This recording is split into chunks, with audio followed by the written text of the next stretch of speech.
5ই August Hasina পালিয়ে যাওয়ার পর বাংলাদেশের একটি দল নিজেদেরকে দেশের মালিক বনে গিয়েছেন।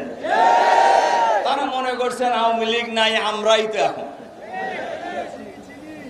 এবং এটা মনে করেই তারা নিজের মনে করেই এই সকল কর্মকাণ্ড তারা এখন চালিয়ে যাচ্ছেন। দেখেন, আমরা দীর্ঘদিন একসাথে আন্দোলন করেছি। আমরা তো এইভাবে আগে কোন সময় নামিনি, বিশেষ করে 5ই আগস্টের পরে। আমরা কেন নামলাম আজকে? এই দেশের মানুষ, আপনারা ডক্টর মাসুদ বলতেছিলেন গত রাত ছিল হাসিনার বিরুদ্ধে ঢাকা বিশ্ববিদ্যালয়, ইডেন কলেজ সহ সারা বাংলাদেশে যে প্রতিরোধের আগুন জ্বলে উঠেছিল, সেম প্রতিরোধের আগুন জ্বলে উঠছে গত রাত্রে থেকে আর কি। এবং আপনারা